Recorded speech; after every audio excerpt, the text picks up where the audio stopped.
What's up, spell slingers and Highlander enthusiasts? Havoc here, and today we are looking at the red cards in Dominaria. And how do I put this? Fire has definitely played a part in shaping both the landscape and history of Dominaria, so we should expect to see some fireworks here. For a while now, red has been terrorizing the standard environment, whether it's in the form of vehicles or angry gods or strange monkey pirates. Yeah, you heard me right. Sadly, much of that fun hasn't made its way to the greater EDH format, with the exception of maybe Neheb. Will Dominaria be able to burn bright enough to leave its mark on EDH in Brawl? Let's check it out. First, what are the new generals we need to evaluate? We start with a couple planeswalkers that could be new Brawl commanders. First is Chandra Bold Pyromancer. This is another Chandra from a Planeswalker deck. It's 6 mana and strictly much worse in my opinion than Chandra Torch of Defiance. I don't know really what to say here. It's just not that good. I mean, it's not terrible, but if you have access to a better Chandra, why wouldn't you just use that? But as far as a walker from a Planeswalker deck, I guess she's decent. Now here's an actual walker from the set, Jaya Ballard. But somehow she's also just not that good. I mean, if you're just trying to burn your opponent's faces off, she can help get you gas. And the emblem is nice, but as a commander, I just don't see this happening in Brawl. Now, as an include in some spell slinger decks, sure, she might work, but I'll have to see. So I'll put it out to you. What deck would you put Jaya Ballard in? Let me ask you a question. Do you hate paying command tax? Do you wish you could just sidestep that no matter the situation? Well, say hello again to Squee, the Immortal. So I'm trying to think of what deck Squee would command, but it's gotta be Goblin Tribal, right? Just knowing that you'll always be able to get a Goblin onto the field for 3 mana is nice. And many Goblin themes need these repeatable effects to get more Goblins out there so they can blow them up or fling them or catapult them or do whatever Goblins do. So I say all that to say this. Don't sleep on Squee. He's gonna make an impact when you least expect him to, because that's just what Squee does. Valduk. Am I saying that right? Huh. But this guy is all about those equipment and auras, but I don't actually seeing this as a commander, but a great include or a lieutenant in another Dominaria legend, Tiana, ship's caretaker. Now, I don't know how this is going to work or if it's going to work, but I really, really want it to work. Boros typically doesn't get commanders that aren't just let's swing out every single turn we can.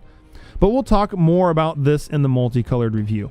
But if that deck works, then Valduk is going to be a house when he attacks. There it is. Enough said. Be looking for a deck tech coming out in the next few weeks for that one. Our last legend is Varric's Bladewing. Here we have a 4/4 red dragon with flying for 4, and who doesn't love that? But wait, there's more. You can kick Varric's for 3 and summon his twin brother, Karox. Here is your big red commander, if that's your style.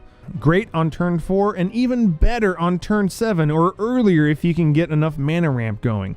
I like him, but I'm really not into big red, so I won't be sleeving him up as my commander anytime soon, but I can definitely see him going into a dragon tribal theme very easily. He fits in nicely to the Dragon's 99, so yeah. Nothing really to write home about for the red legends in the set. A couple walkers and mainly other stuff you might be able to put into the 99 of another commander. But this review isn't over yet. There are a lot of other non-potential general cards that we need to talk about. First is Champion of Flame.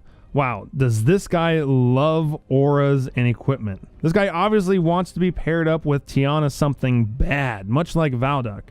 I mean, he's a 2 mana 3/3 when he's enchanted or equipped. And that's not even including whatever bonus he's getting from the aura or equipment. Pump this guy up with auras or equipment and he's already got built-in trample. I like him a lot. Fight with Fire is next. Sweetheart, Old Lady Pyromancer.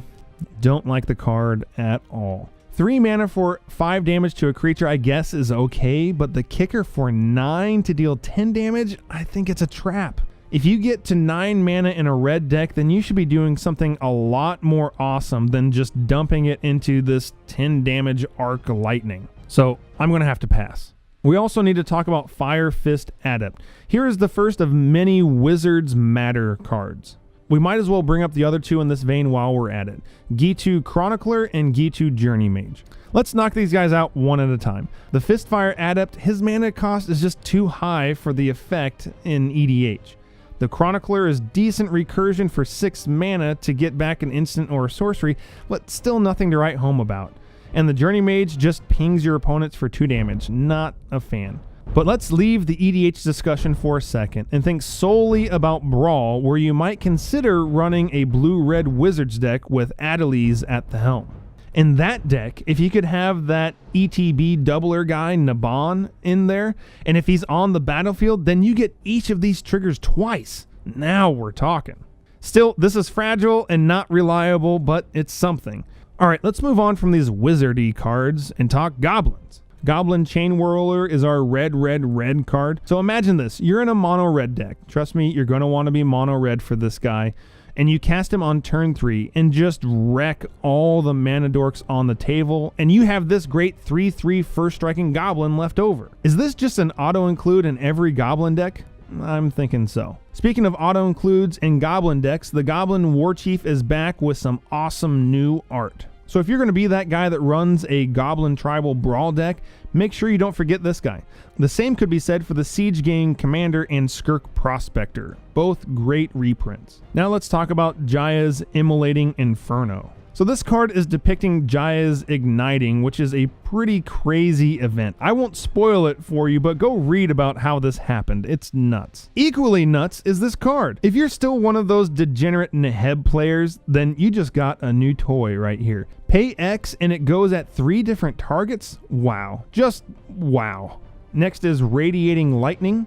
Now, as far as a burn spell is concerned, this is not good in my opinion.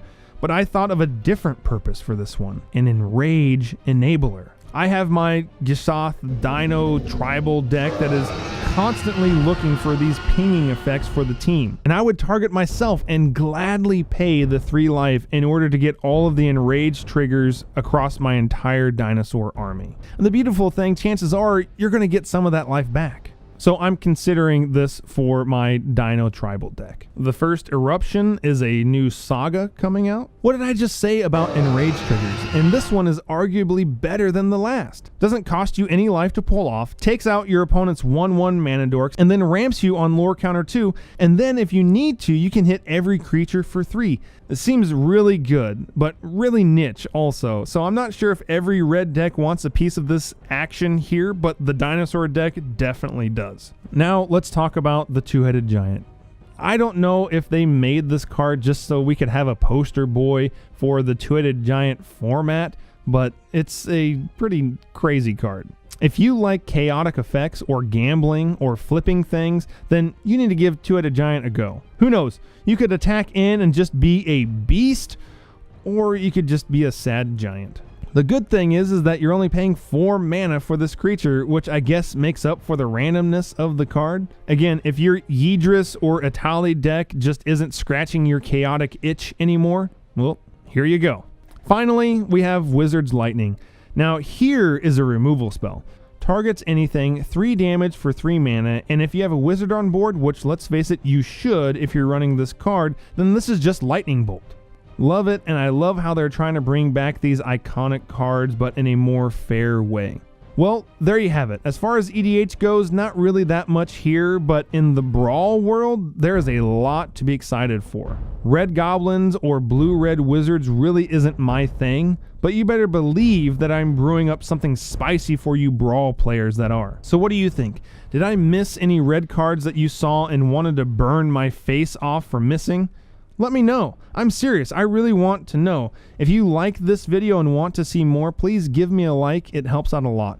If you haven't subscribed yet, do it. We're finally over halfway to 100 subs, and I'm planning on doing a sweet giveaway when we reach that first milestone. So click the sub button so that we can get there faster. I want to give you free stuff. Once again, my name is Havoc. Thanks for watching, and we'll see you next time.